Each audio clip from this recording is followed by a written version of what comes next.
নমস্কার বন্ধুরা, পশ্চিমবঙ্গের বিভিন্ন ইউনিটগুলিতে আলুর চাহিদাকে ভিত্তি করে আলুর দাম ঊর্ধ্বমুখী রয়েছে বিভিন্ন ইউনিটগুলিতে। অপরদিকে পশ্চিমবঙ্গের যে সমস্ত স্থানে নতুন আলু চাষ শুরু হয়ে গিয়েছিল, সেসব জায়গায় বৃষ্টির জেরে খেতে জল জমে চাষ প্রায় ধ্বংসের মুখে। আলু চাষি থেকে ধান চাষি সকলেরই কিন্তু ক্ষতি হয়েছে। উড়িষ্যা এবং পশ্চিমবঙ্গের আলুর দাম বাড়ার পাশাপাশি ভারতবর্ষের সব রাজ্যেই দাম বাড়তে দেখা যাচ্ছে।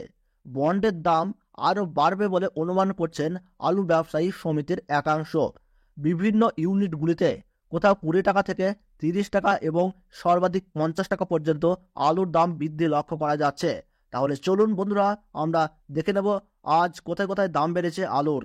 তার জন্য আপনারা অবশ্যই ভিডিওটি মনোযোগ সহকারে শেষ পর্যন্ত দেখবেন। আর কোন জায়গা থেকে দেখছেন, সেখানে বর্তমানে আলুর দাম কীরকম চলেছে তা কিন্তু কমেন্ট বক্সে কমেন্ট করে জানাবেন। তাহলে চলুন বন্ধুরা, ভিডিওটিকে শুরু করা যাক। আজ তারকেশ্বর ইউনিটে জ্যোতি আলুর ফি বোর্ডের দাম চলছে 1020 টাকা থেকে শুরু করে 1050 টাকা পর্যন্ত, যেখানে রেডি আলুর দাম চলছে ভালো দানা কোয়ালিটি হিসাবে 1325 টাকা থেকে 1350 টাকা।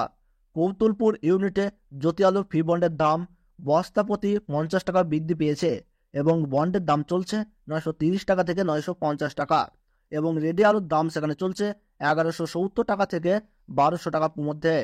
এবং কৌতুলপুর ইউনিটে পোকরাজ আলুর বস্তাপতি দাম 20 টাকা বৃদ্ধি পেয়ে গিয়েছে এবং আলুর দাম দেখা যাচ্ছে 810 টাকা থেকে 830 টাকা এবং ভালো দানা কোয়ালিটি হিসাবে 840 টাকা থেকে 860 টাকা পর্যন্ত শোনা যাচ্ছে।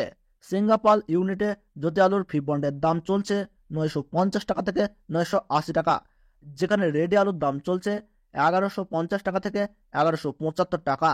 এদিকে হুগলি জেলার বিভিন্ন স্থানে চন্দ্রমুখী আলুর ফি বন্ডের দাম লক্ষ্য করা যাচ্ছে 1080 টাকা থেকে 1130 টাকা এবং রেডি আলুর দাম চলছে 1430 টাকা থেকে 1445 টাকা। বিষ্ণুপুর ইউনিটে জ্যোতি আলুর ফি বন্ডের দাম লক্ষ্য করা যাচ্ছে 950 টাকা থেকে 975 টাকা, যেখানে রেডি আলুর দাম চলছে 1175 থেকে 1200 টাকা। রসুলপুর ইউনিটে জ্যোতি আলুর ফি বন্ডের দাম লক্ষ্য করা যাচ্ছে 900 টাকা থেকে 920 টাকা, যেখানে রেডি আলুর দাম চলছে 1150 টাকা থেকে 1170 টাকা। বীরভূম জেলার সাঁইথিয়া ইউনিটে জ্যোতি আলুর ফি বন্ডের দাম লক্ষ্য করা যাচ্ছে 940 টাকা থেকে 960 টাকা, যেখানে রেডি আলুর দাম চলছে 1160 টাকা থেকে 1180 টাকা। মেমারি ইউনিটে জ্যোতি আলুর ফি বন্ডের দাম লক্ষ্য করা যাচ্ছে 970 টাকা থেকে 1000 টাকা। জলপাইগুড়িতে জ্যোতি আলুর দাম চলছে 940 টাকা থেকে 950 টাকা এবং রেডি আলুর দাম ভালো দানা কোয়ালিটি হিসেবে লক্ষ্য করা যাচ্ছে 1170 টাকা থেকে 1180 টাকা। ফালাকাটায় জ্যোতি আলুর ফি বন্ডের দাম লক্ষ্য করা যাচ্ছে 960 টাকা থেকে 980 টাকা।